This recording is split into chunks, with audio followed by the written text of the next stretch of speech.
Muy buenas tardes, muchas gracias a todos, a todas por estar aquí en el último día de presentaciones. La verdad es que me compliqué un poco porque en la mañana me topé con André Gain en el lobby y lo vi medio complicado. Entonces me decía que estaba complicado porque no habían puesto la misma hora, no tenía muy claro si iba a tener público allá en la plaza. Le expliqué que todos habíamos estado ahí, así que no era intencional de parte de Puerto Idea.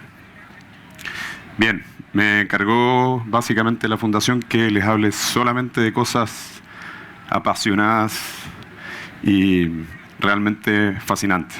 Así que no los voy a latear con la parte lenta o técnica de la arqueología y les voy a contar sobre estas pequeñas cosas olvidadas bajo el mar. ¿Por qué pequeñas cosas olvidadas bajo el mar? Bueno, no se trata de una frase artística, sino que tiene que ver con un guiño a un personaje que se llama James Dietz, es un antropólogo estadounidense. Este antropólogo estadounidense es considerado uno de los fundadores de la arqueología histórica de los Estados Unidos. James Dietz o Jim Dietz se dedicó fundamentalmente a trabajar en la zona de Nueva Inglaterra, y cuando la arqueología histórica, es decir, la arqueología desarrollada en periodos históricos, cuando se cuenta con un registro escrito, no estaba bien desarrollada, había un énfasis en la prehistoria, al igual que lo que en Chile, porque en la formación de prehistoriadores. En primer lugar, la Universidad de Chile, que es la primera históricamente desarrollado ese enfoque, y la gente que se fue traspasando a otras universidades y donde salieron una serie de nuevas carreras, fundamentalmente vienen también de esa línea, son exalumnos de ahí, y por lo tanto hay un énfasis todavía muy marcado en la arqueología chilena, a pesar de que en los últimos años se ha desarrollado la arqueología histórica.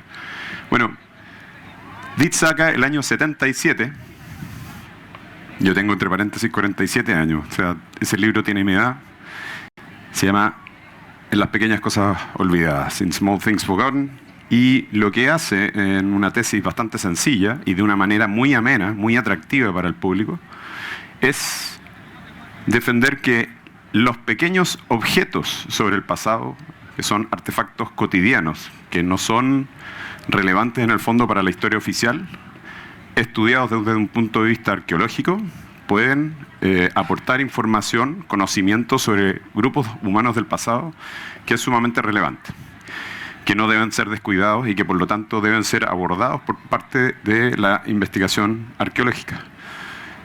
La tapa del centro, la cubierta del libro es la original del año 77 y luego una reedición del año 96 que han sido objeto de múltiples reediciones. Un libro muy importante desde el punto de vista del desarrollo de la arqueología histórica y obviamente la figura de Dietz. Dicha esta regresión, les cuento por qué pequeñas cosas olvidadas bajo el mar. Vamos a abordar con fundamentalmente tres casos principales, ejemplos de la arqueología subacuática que tiene básicamente un foco en la arqueología histórica, en los periodos, como digo, históricos. Trabajamos los arqueólogos simplemente realizando arqueología bajo el agua, y eso puede ser en distintos medios acuáticos, puede ser a elevada profundidad, con distintos tipos de herramientas tecnológicas, puede ser a menos profundidad o puede ser simplemente en la franja intermareal, en el régimen entre la línea de baja marea y la de alta marea.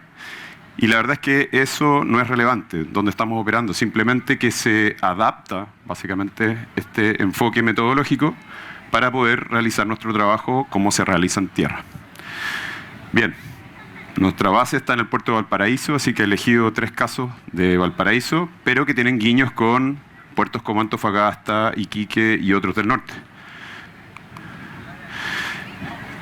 Esta figura la coloqué solamente para que Arturo Maclis, que no sé si está presente, pero si no lo está, me imagino que Pablo se lo puede transmitir, se ha localizado del orden de 80 sitios arqueológicos de naufragio y otros que se encuentran localizados en la Bahía de Valparaíso en los últimos 20 años. Ahí están los polígonos marcados con los distintos tipos de sitios, diferentes periodos, diferentes tipos de embarcaciones, algunos elementos relacionados con puertos, con infraestructura portuaria. Vamos a pasar a revisarlos brevemente. Con esto quiero decir que hay antecedentes, dependiendo de un poco los criterios, del orden de 350, incluso más embarcaciones que se pierden en Valparaíso desde periodo de contacto, desde el siglo XVI, hasta el presente.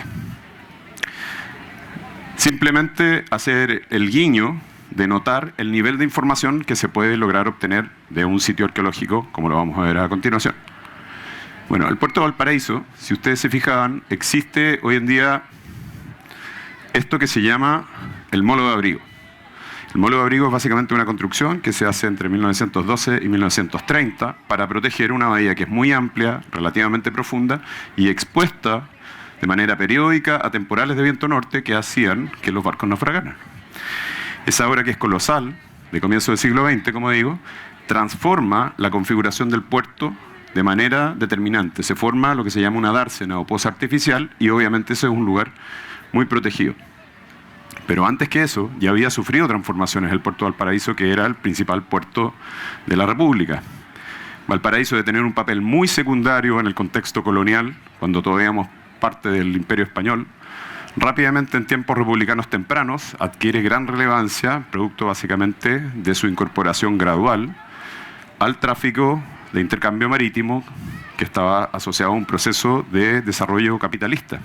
Entonces ya básicamente con las disposiciones de crear almacenes fiscales que se van transformando básicamente en un entrepot, es un lugar de intercambio o de pasaje de mercadería que venía fundamentalmente de Europa y de otros lugares, y quedaba alojado en este lugar y se movía hacia otros lugares, fundamentalmente cuando hubiera la posibilidad de ser vendida.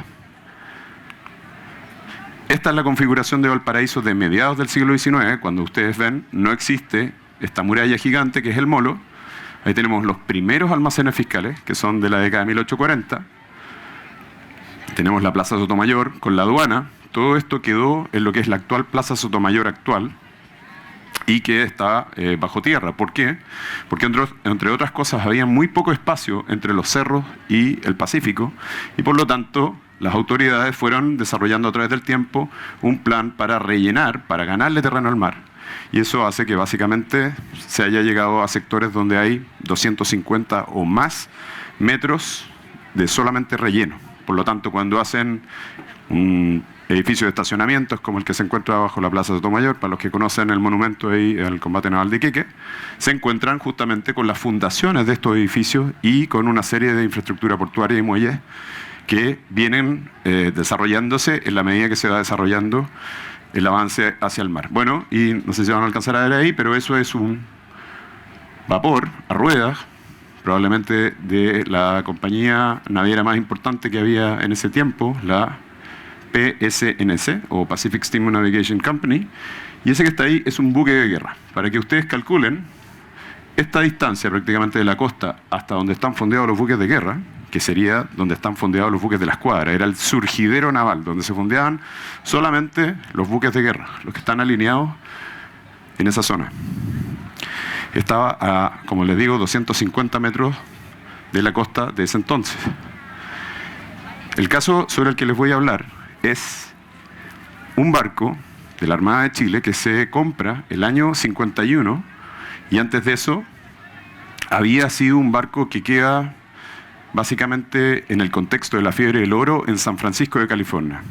Se encuentra oro en California en 1848 y se produce un éxodo masivo de gente de todos lados, de Europa, pero también obviamente de Sudamérica, y todos convergen hacia San Francisco y en parte dejan abandonadas estas embarcaciones en el puerto. Entonces, la verdad es que están botadas, son muy baratas, y unos armadores chilenos compran una serie de barcos, un montón de barcos, la verdad, y se los traen a Valparaíso. Uno de esos barcos, muy parecido a este, no es la Infatigable, son barcos de 3 palos, son veleros, simplemente movidos por viento, y es un barco, para que tengan una idea, de 32 metros de largo. ¿Por qué les digo los 32 metros de largo? Porque van a ver la cantidad de pequeñas cosas olvidadas que pueden quedar en un sitio arqueológico de un barco hundido. ¿Cómo se llaman esos sitios arqueológicos de embarcaciones hundidas? Le llamamos pecios. shipwrecks o wrecksites en inglés, EPAV y pecios en castellano. No se ocupa mucho tampoco en Latinoamérica, pero ese es el nombre formal.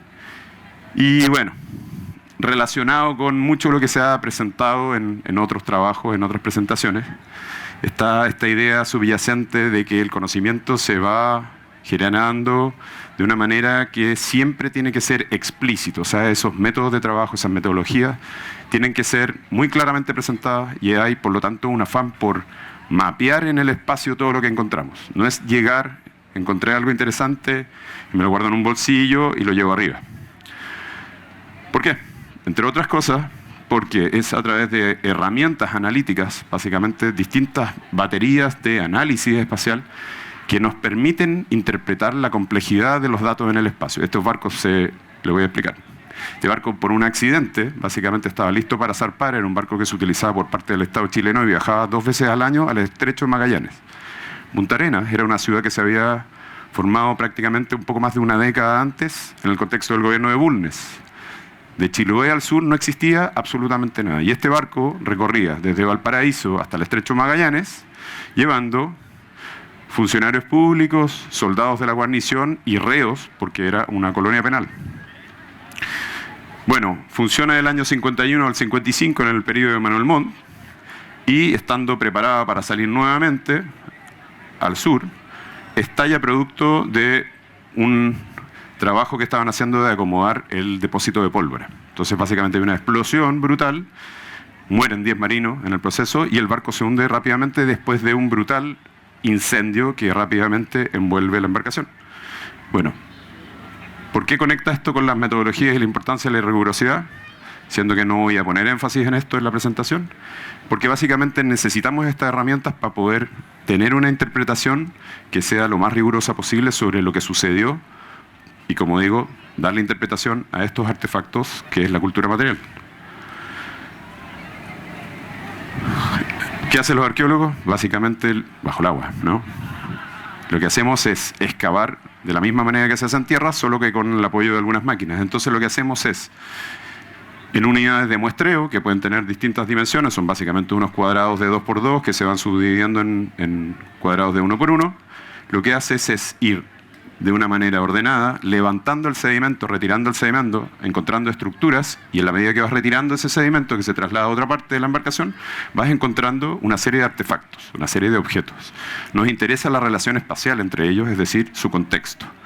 Entonces, lo que hacemos es retirar muy cuidadosamente el sedimento, y ahí tienen una vista de lo que es una trinchera, que son 4 unidades de 2×2, es decir, cada una tiene 4 metros cuadrados,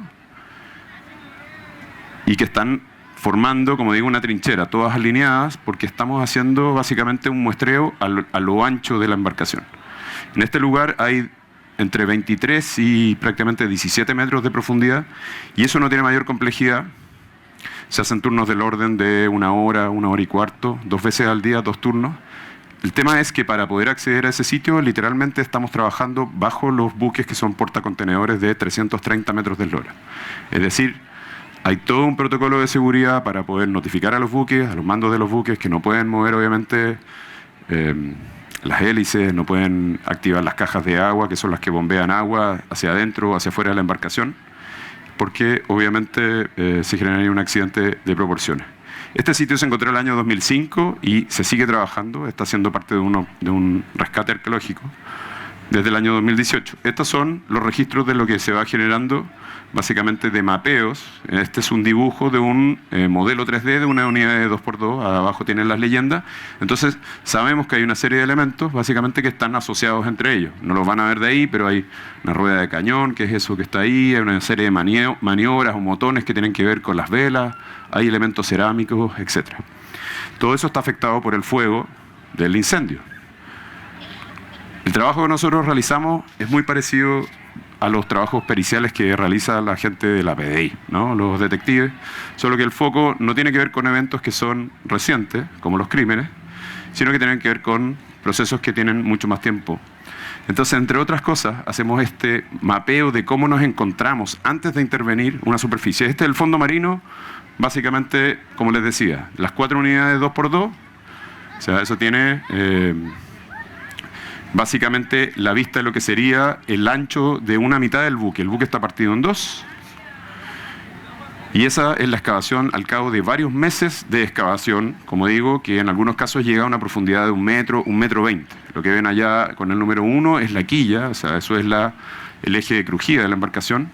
Y hacia el lado vemos que hay una serie de elementos estructurales, las cuadernas, los forros, etcétera, que nos hablan un poco del tipo de embarcación. Eso también es objeto de estudio. La identificación de las maderas te permite saber dónde están construidos. Supimos que era el Infatigable un poco por la sumatoria de evidencias, pero ya sabíamos que era un barco construido probablemente en la costa de Estados Unidos antes de saber que era el Infatigable. Supimos finalmente que era el Infatigable por la parte entretenida. El Infatigable ha reportado en las últimas campañas, como les decía, las primeras intervenciones arqueológicas son del año 2006. Y si sumamos el material que ha reportado serían un número grueso, más de 10.000 artefactos.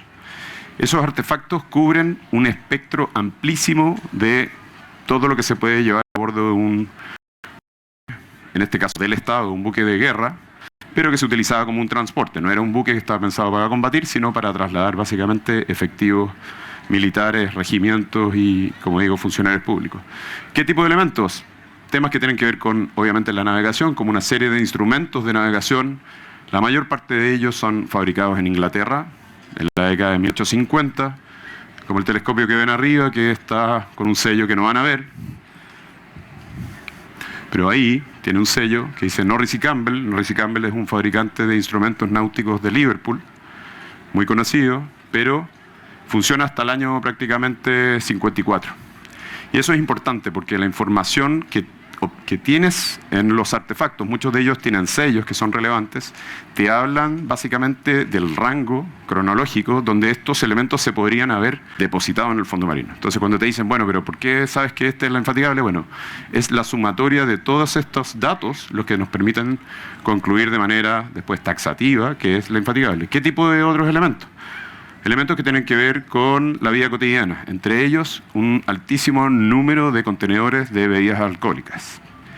¿Por qué bebidas alcohólicas? Porque la cosa no ha cambiado mucho en un montón de tiempo, y entre otras cosas, el consumir alcohol era un rasgo, una práctica cultural muy importante, sobre todo dentro de los grupos de la cultura marinera de mediados del siglo XIX. Una importante población flotante de varias miles de personas que se movían a lo largo de estos puertos como Valparaíso. Y para que tengan una idea, datos que en el fondo serían bastante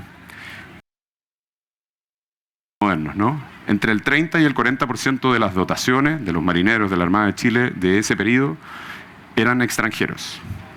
Y formalmente la mayor cantidad de gente venía de Gran Bretaña. Eran básicamente ingleses, irlandeses y escoceses. ¿Por qué digo esto? Porque lo interesante es que cuando empiezas a combinar las fuentes documentales con la arqueología, empiezan a aparecer los nombres de esas personas en el registro escrito.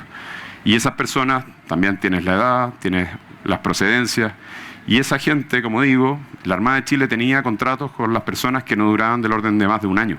O sea, había una gran inestabilidad laboral, y en parte eso hacía que la gente que trabajaba en la marina mercante se embarcara en un ballenero, o en un buque mercante, y al año siguiente se embarcara en la Armada de Chile. Hay una serie de prácticas que se empiezan a traspasar de esos grupos, que además son los más calificados en términos de marinería y en términos de oficiales, son básicamente los que se llamaban oficiales de mar.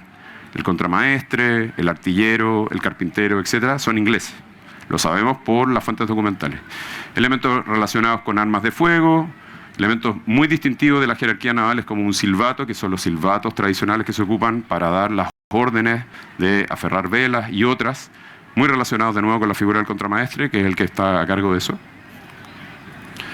Pero los medios acuáticos en general se caracterizan, entre otras cosas, por funcionar muy parecido a lo que pasa en el desierto, ¿no? Lo que pasa acá, con un potencial para conservar en el tiempo muy bien conservados elementos orgánicos. Entonces, lo que están viendo son elementos de calzado, obviamente, ¿no? Son botas que se reconocen fácilmente, botines. Entonces hay una gran cantidad de elementos de calzado que nos hablan del tipo de zapatos, el tipo de elementos de calzado que se utilizaban a mediados del siglo XIX a bordo de los buques de la Armada. Obviamente, yo soy la persona que hace de cara visible de un grupo humano muy competente y muy interdisciplinario, donde hay una unidad de conservación que obviamente se especializa en lograr la conservación de estos materiales que han estado sumergidos bajo el agua y que es indispensable para poder realizar su estudio y asegurar básicamente su integridad y que pasen a formar parte de colecciones de museos el día de mañana.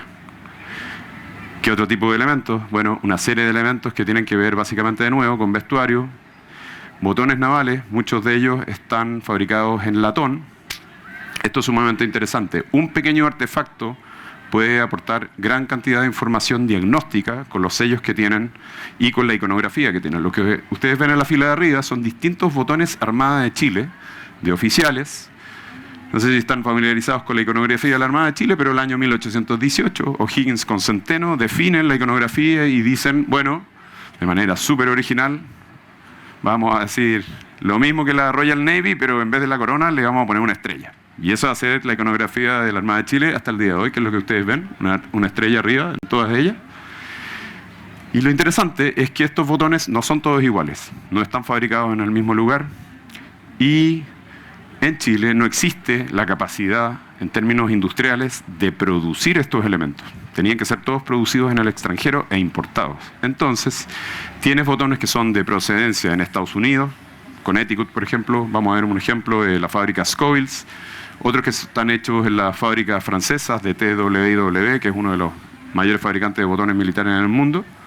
Y otros que están hechos en Londres. Además de esos que son Armada de Chile, tienen una serie de otros botones militares y navales, como los que vemos acá, que son ingleses. Obviamente tienen la corona, como les decía, y el ancla. Y los que están allá, que son militares, no son de marinos, sino que en los buques iban marinos y soldados. Los soldados son la Brigada de Infantería de Marina y tienen obviamente una iconografía distinta.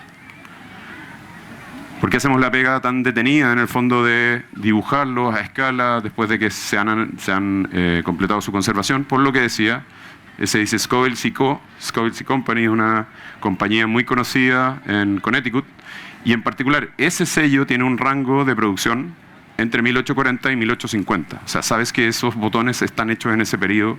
El barco obviamente se hunde en el año 55 y el de abajo es un botón francés que está hecho en TWIW, en Francia, en París. Bueno, entre otras cosas, combinándose básicamente el registro arqueológico con los distintos tipos de botones, con evidencias como por ejemplo las representaciones muy pocas que hay, no existen fotografías de este periodo, de 1854 son las primeras fotos de Valparaíso, pero no hay fotos de los marinos del periodo. Entonces hay, por ejemplo, pinturas como la de Claudio Gay del gran incendio de 1848, que nos hablan, es un acercamiento a cómo visten. Y este es un excelente dibujo de Eduardo Rivera, que es el curador del Museo Naval, y está tomando las representaciones que hay de una pintura de Jacob Ward, que es de 1845, a Sketch of Valparaíso, y obviamente ya aparecen distintivamente, en primer lugar, uniformados los marineros, con básicamente una tenida que es azul y blanca, y esto está emulando muy cercanamente lo que son básicamente los estilos de uniformes de la Royal Navy y de otras armadas como la Armada de Estados Unidos, etc. ¿Qué otro tipo de elementos de uso cotidiano? Las losas. Las losas son básicamente los que tienen que ver con el utillaje o los cubiertos y todo lo que tiene que ver en el fondo con los servicios de mesa usados a bordo. Para comer, los marinos en esa época en particular, se organizaban en pequeños grupos denominados ranchos, que eran básicamente los grupos más unidos entre ellos, y ustedes ven las típicas representaciones donde los tipos tienen unos racks, una estantería, con todo el servicio de mesa que era utilizado durante las comidas. Bueno, la loza que hay del Infatigable, los servicios de mesa que hay, es toda fabricada e importada desde Inglaterra. No hay loza que venga de otros lugares. Interesantemente, muchas de ellas están intervenidas. Ahora les voy a mostrar otros ejemplos, pero si se fijan, en las bases de los anillos, en los bordes, tienen una serie de muescas. En algunos casos están marcados con un inciso, algunos apellidos. Esas marcas, esas 5 muescas o ese número romano, que puede ser un 11 o puede ser un 9, dependiendo de cómo lo mires, son marcas que se utilizan tradicionalmente en los buques de guerra británicos y que vienen del siglo XVIII. No sé si conocen la historia del Bounty que se amotina, se han hecho un montón de películas de Hollywood. Bueno, este es el tipo de prácticas de marinería de la Royal Navy del siglo XVIII que se ha encontrado no solo en un caso, sino que en varios casos, y que aparece en Chile. De alguna manera la información nos sugiere que los británicos son una suerte, digamos, de influencers de la época, porque no solamente, digamos, es importante para ellos desde el punto de vista social el contar con una loza que es importada, sino que además la están marcando de la manera que se marcan en esos lugares. Este tipo de boles, por ejemplo, es un tipo de decoración que se llama Industrial Sleep. Es la más barata que existe, es muy recurrente, pero también tenemos otras. Además, el tipo, por ejemplo, de decoración con el color de la franja nos permite establecer los rangos cronológicos. Entonces, este tipo de decoraciones que son menos, comillas, chillonas en términos de colores, son tonos generalmente acuosos o azules, son de la década de 1840.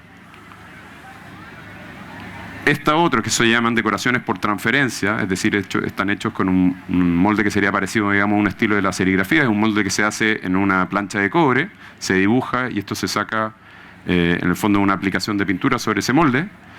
Está con un sello, estos dos platos están hechos en Inglaterra, pero están encargados por una casa comercial, los Agasio hermanos. Los Agasio eran unos comerciantes españoles que se establecen en Valparaíso y que llegan a tener una importancia bastante relevante.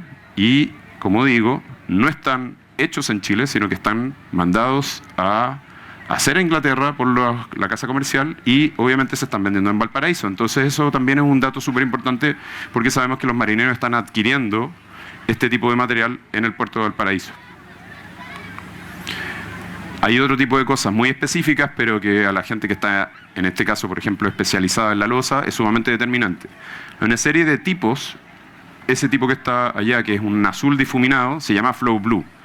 El que está acá a la izquierda, que es un tipo de loza que no tiene decoración, se llama White Granite, es loza blanca. Son tipos que están asociados fundamentalmente al mercado de los Estados Unidos. El distrito de Staffordshire en Inglaterra, que era el centro de producción más grande a nivel mundial de loza, entre otras cosas, empieza progresivamente a venderle a Estados Unidos y los estadounidenses definen una serie de patrones o de tipos decorativos que se vuelven los más recurrentes y vendidos o destinados especialmente a ese mercado. Bueno, la gente explica que todo lo que no sea, en el fondo que sea un Flow Blue o White Granite, pasa a otros lugares cuando se produce la guerra civil de Estados Unidos y la perturbación de esos mercados. Básicamente se cierran esos mercados, se bloquean los puertos durante la guerra civil estadounidense entre el año 61 y el 65. Entonces, para un especialista, encontrar este tipo de loza en Valparaíso prácticamente 5 años antes o 6 años antes es como una revelación. Y de alguna manera, lo que te está dando cuenta es que estos circuitos comerciales son mucho más complejos. Y este tipo de material ya está llegando en la década de 1840, no en los 60 como los especialistas creían hasta entonces. ¿Sí? ¿Qué otro detalle? Si logran percibir, bueno, si no se los... Oh. Ahí tienen las mismas marcas que veíamos en los boles. O sea, son platos que no solamente en el fondo son importantes como su presencia ahí, sino que te está diciendo que obviamente tiene un contexto de estar siendo utilizado para eso. Otro ejemplo de un Flow Blue, un mug, ¿sí? un tazón, digamos, de la época. Uno que cree que toma café en un mug y es como algo de ahora. Esto está fabricado con anterioridad al 3 de agosto de 1855. Y bueno, ¿qué otro tipo de loza? Como les decía, todo lo que tenga que ver con el comer, con el acto de servir alimentos y comer, son lozas importadas británicas. En forma distinta y muy interesante, tenemos la presencia de contenedores, o sea, son cosas que están pensadas, elementos que están pensados para guardar. Son botijas globulares de tradición hispánica. Estas botijas globulares, en el fondo, son lo que desciende de una larga secuencia de contenedores que llegan a la Edad Media prácticamente. Son el tipo de contenedores que se utiliza primariamente en el periodo colonial. Los arqueólogos han hecho una serie de trabajos de tipología, es decir, construyen una secuencia en el tiempo y van viendo cómo cambia la forma, y eso permite que se transformen en un indicador básicamente de qué periodo proceden. Y esta foto es para reflejar un poco de nuevo el trabajo indispensable que realiza la unidad de conservación haciendo básicamente en este caso con cubiertas de biofouling, o sea, organismos incrustantes que poblan básicamente los elementos y que tienen que ser removidas con muchísimo cuidado. Son desalinizadas, es decir, se les retiran los cloruros que a través del tiempo son sales en el fondo que han permeado esos artefactos y ya quedan estabilizados como un artefacto que estuvo siempre en tierra. Bueno, están esmaltadas por dentro, ¿no? Tienen un baño, un esmalte, que lo pueden ver ahí, que es más oscuro. ¿Por qué es interesante? Porque básicamente todo lo que tiene que ver con el acto, la performance en el fondo de comer, es importado y es de origen británico. Y esto, que está relegado seguramente a un lugar de embalaje y estar guardado en un almacenamiento, no importa que sea de tradición española. Cubiertos de todo tipo, cucharas, obviamente tenedores. Es muy común que por el reverso, no lo vamos a ver aquí, están los sellos con unos códigos y eso también te permite aportar información sobre la cronología de cuándo fueron y dónde fueron fabricados estos elementos. Este tipo de mangos está hecho en Inglaterra, es muy característico, se le llama el tipo octagonal o tipo Londres, porque era un diseño que se utilizaba allá. Básicamente es para este tipo de cubiertos, cuando el vástago termina en una pieza que es circular y que obviamente se introduce en un orificio que se taladra dentro de este mango de hueso. Estaban hechos de cornamenta, en algunos casos estaban hechos de marfil. ¿Y qué es lo más interesante? No lo van a ver por la luz, pero bueno, tienen una estrella ahí, acá tiene una H, un símbolo de un ancla, y no sé si alcanzan a ver ahí, este es un detalle de eso que está ahí, y que tiene un graffiti dibujado de un barco a vela con dos palos. Está hecho básicamente con un elemento inciso. Este es el tipo de información en el fondo que a los arqueólogos más nos interesa.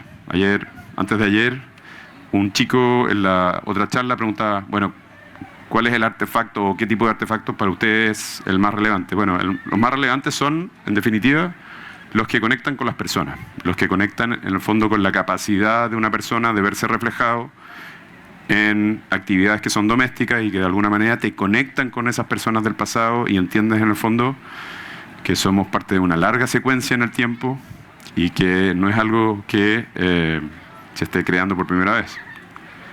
¿Qué otro tipo de elementos? Para no hacerlo tan latero, hace mucho calor, así que voy a ir acelerando. La verdad, analizamos todo, porque todo se conserva. Lo que están viendo acá son piezas, son huesos de distintos animales, muy bien conservados en general. Hay todo tipo de animales, incluyendo el gato y el perro de la tripulación. Deben haber del orden de 7.000 fragmentos óseos que se han recuperado. Una buena parte de ellos se ha analizado. La gran mayoría corresponden a vacunos. La Armada de Chile tenía una ración que estaba definida y fundamentalmente se utilizaba carne de vacuno, pero al mismo tiempo esa carne de vacuno, entre paréntesis, no existían sistemas de refrigeración, no había electricidad, obviamente en 1855. Entonces los marinos lo que tradicionalmente hacían era que se trozaba la carne, incluyendo los huesos, obviamente quedan con pedazos grandes de carne, y esos trozos se metían dentro de barriles de madera y se salaban. Y eso, de nuevo, tenían que ser desalados para poder ser preparados para las dotaciones. Y bueno, el estudio sistemático de la, básicamente, zooarqueología o las evidencias faunísticas, por arqueólogos especialistas en esa subdisciplina, te permiten saber en el fondo qué es lo que se estaba comiendo y eventualmente a través de técnicas como los isótopos estables, de dónde proceden. Hay una buena suposición de que estas carnes no son de Chile y que probablemente son carnes saladas que vienen siendo importadas desde Estados Unidos o desde Canadá. ¿Qué más? Se logra conservar todo tipo de elementos orgánicos. Lo que están viendo acá, por la luz seguramente no se ve bien, pero son cáscaras de nuez en grandes cantidades y carozos de durazno, entre otras cosas. Los huesillos, digamos, son una institución nacional hace muchísimo tiempo. Entre otras cosas, se importan, o sea, nosotros exportamos en el fondo, cuando fue la fiebre del oro, muchísimos productos del campo chileno a San Francisco.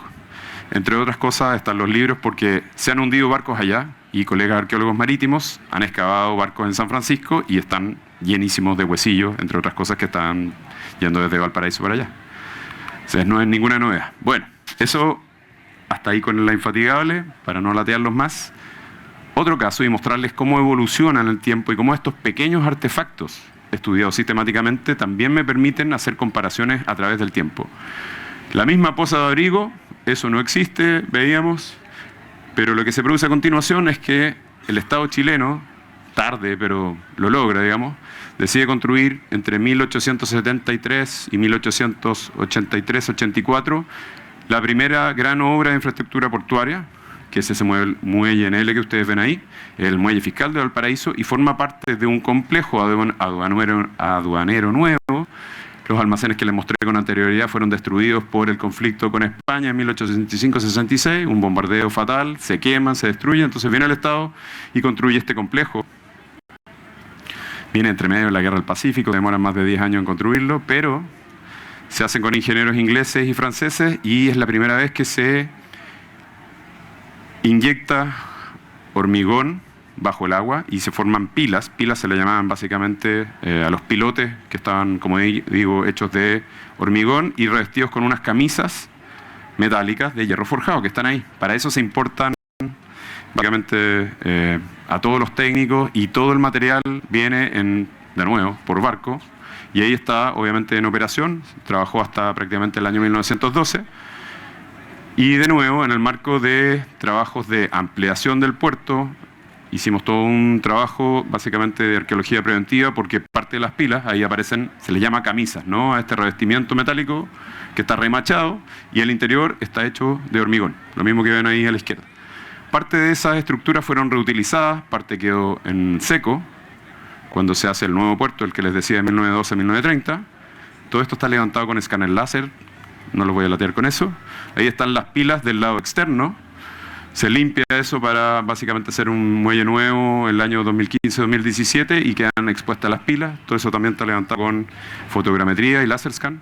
Pero lo interesante es que este lugar en particular lo construye el Estado y lo destina fundamentalmente a las líneas de vapores que se establecen, el contacto regular entre Europa y Chile. La compañía de vapor inglesa que les comentaba, la PSNC, es el que establece, esta es como una super transnacional para la época, ¿no? Se establece la navegación a vapor en 1840 y en 1868 la PSNC establece una línea directa entre Liverpool y Valparaíso. Bueno, desde ahí en adelante, entre otras cosas, es como un salto cualitativo. La gente podía ir a Europa y volver de manera regular y era algo que no existía hasta entonces. Entonces, entre otras cosas, en el marco de proyectos de dragado, de nuevo, se han recuperado una serie de elementos asociados a este muelle, o sea, en el fondo marino, pero muy pegado a ese muelle, que están todos fundamentalmente relacionados con la PSNC. Mucha losa que está, como digo, utilizada entre 1870, 1880 y hasta 1910. Distintos tipos de decoraciones de las navieras, distintos tipos de calidades, que te permiten, entre otras cosas, entender cómo comía la gente a bordo de los buques que básicamente hacían la navegación entre Europa y Chile desde fines del siglo XIX. Una serie de otros contenedores y como vemos van cambiando las tecnologías, el tipo de contenedores ya no son tan toscos como los que veíamos con anterioridad en la Infatigable de tradición hispana. Estos son de fabricación británica, un tipo de cerámica que se llama Grès o Stoneware.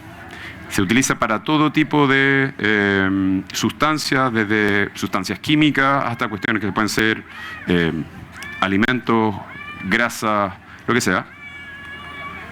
De nuevo, hay ciertos elementos que se mantienen en el tiempo, grandes consumos o grandes presencias de elementos que son para consumo de alcohol. Los tipos de alcoholes o los tipos de licores van cambiando, se van diversificando. Hay muchas más botellas, las botellas están hechas ahora con procesos no semi-industriales. Había un manejo también a mediados del siglo XIX muy, digamos, artesanal todavía. Todo ese tipo de elementos, las costuras, los fondos de las botellas nos permiten en el fondo clasificarlos y ver a qué rango cronológico corresponden. Las de la derecha son básicamente botellas de soda y agua mineral. Es exactamente lo mismo. Son botellas que están con marcas Schweppes u otras marcas, digamos, que son de la época. Y entre otras cosas, estas formas que se le llama torpedo, estaban diseñadas para que tú no las pudieras parar y estuvieras permanentemente humectando los corchos de tal manera que no perdieran el gas. ¿Qué más?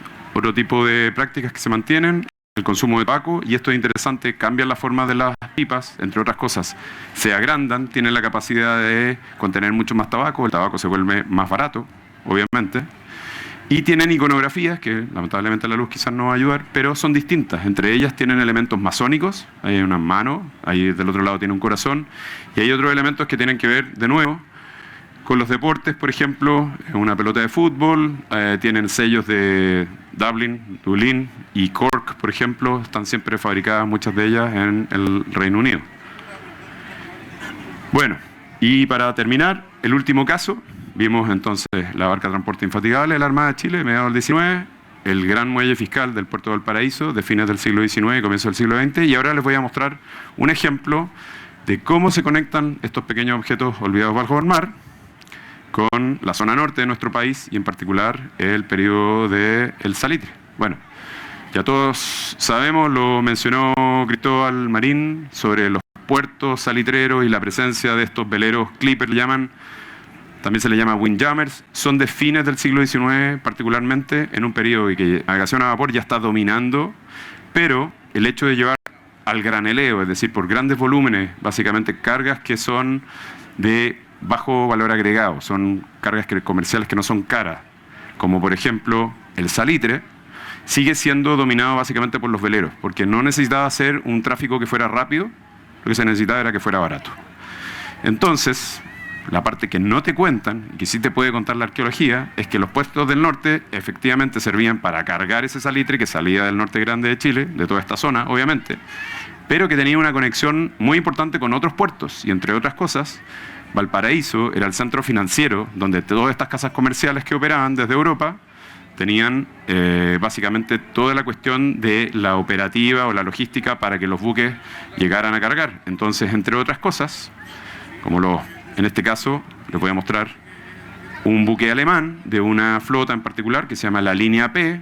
Se llama la Línea P, es la compañía Leitz, con base en Hamburgo, pero se llama la Línea P porque la mayor parte de sus buques partían con P.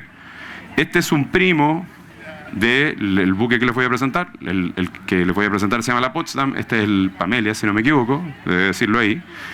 Son barcos de 3 palos, de aproximadamente 1.400 toneladas, prácticamente 70 metros de largo. También vemos cómo van creciendo los buques. Veíamos la Infatigable, tenía 32 metros, este tiene 70 y tanto. Y se hunde en el marco de la Guerra Civil de 1891, un episodio bastante confuso, que atrapado en el fuego entre fuerzas congresistas y balmacedistas, y el barco termina encallando en la zona de Playa Ancha. Bueno, ¿qué encontramos a nivel arqueológico? Básicamente un cargamento surtido de todo tipo de cosas, que nos habla de que efectivamente los buques se llevaban el salitre, pero no era que vinieran vacíos. Los alemanes, en este caso es un buque alemán, no tenían nada de tontos, entonces obviamente el buque no iba a venir en lastre, sino que traía una serie de productos que venían fundamentalmente destinados a la salitrera. Sí, entre otras cosas, el cemento no existía en América, se exportaba básicamente, se importaba desde Europa, digo, y venía en polvo. Esto venía en contenedores que eran barriles o toneles. Con el tiempo se desintegran y se cuajan, y lo que quedan son los negativos. No queda la madera, pero queda la forma del cemento sólido. Entonces tienes pilas de cemento, básicamente, que son los negativos de los barriles que cargaban con cemento desde Alemania. Loza, de nuevo, lo vemos. A pesar de que había la posibilidad de hacer loza, había un montón de loza que se estaba trayendo a las oficinas salitreras del norte. En forma muy interesante, esta en particular, todavía tienen los cajones, en inglés se les dice crates, que tienen los platos estivados todavía, que lamentablemente la gente, con tal de sacar un plato buceando, muchas veces destruye un cajón completo. Bueno, eso está en Valparaíso, a baja profundidad, prácticamente a menos de 20 metros, y es un sitio conocido también. Se le llamaba las lositas porque la gente iba a sacar losa. Y vamos a ver a continuación que, obviamente, también, de nuevo, mucho tipo de consumo de alcohol, bebidas que se estaban trayendo, probablemente cervezas y otros. Y, en forma interesante, una serie de elementos de losa que están pensados para hacer juegos de tazas, juegos de servicio de mesa para niños. Ustedes ven la escala ahí, eso tiene 10 centímetros de largo. Entonces son pequeñas tacitas que van calzando entre sí, son sets. Están decorados con vivos colores y con figuras para los niños. Aparte de eso, de una serie, digamos, de decoraciones distintas, es losa bastante barata para la época ya. Canicas de cerámica y muñecas de cerámica y muñecas de porcelana. Son muñecas que tienen básicamente las extremidades y las cabezas y los cuerpos son de tela. Entonces, esta es la parte B de ese comercio gigante que hay transatlántico de básicamente que Chile mandaba su salitre a los puertos del norte de Europa. Pero la parte que no te cuentan es que todos estos materiales que son los que en definitiva la gente de acá puede encontrar en las salitreras, en los cementerios y en otros lugares típicos, digamos, donde hay museos que tienen algunos materiales de la salitrera, vienen de este intercambio que conecta básicamente los puertos del norte, pasando por Valparaíso, con los puertos del norte de Europa, como en este caso desde Alemania. Fundamentalmente, para cerrar, simplemente decirles que estos pequeños artefactos, estos pequeños objetos, no solo generan conocimiento, sino que, como les decía, se produce una suerte de conexión entre las personas cuando tienen la capacidad, en primer lugar, de verlos, en contexto, con información que de alguna manera les permita entenderlos mejor, pero que además te permiten conectar con esas actividades del pasado que siguen siendo básicamente un continuum, ¿no?, entre nosotros y las personas que vinieron antes de nosotros. Probablemente otras tecnologías, otras prácticas culturales, pero nos habla de un pasado compartido, que son muchas veces procesos muy largos en el tiempo, pero es básicamente a través de la combinación del registro material, del registro arqueológico, con otro tipo de fuentes, como decíamos, como las fuentes escritas, en algunos casos con la tradición oral, que nos aportan información que es relevante para nosotros y que, en definitiva, hay que cuidar. Y hago esto para cerrar. Básicamente existe un montón de material que está pensado en generar conciencia, en sensibilizar a las personas, que estos sitios son arqueología hecha bajo el agua y por lo tanto es patrimonio arqueológico que se encuentra simplemente bajo el agua. Hay de este tipo de material, al que le interese leer un poco más, en la mesa del fondo está disponible una campaña de sensibilización para dar a conocer y para proteger el patrimonio cultural subacuático que realizamos con la Armada de Chile desde hace varios años. Y bueno, si les interesa algo más de información, yo trabajo en un núcleo milenio Océano Patrimonio y Cultura, y ahí están los canales oficiales, Instagram, Twitter, Facebook, por si quieren más información. Eso es, muchas gracias por su paciencia.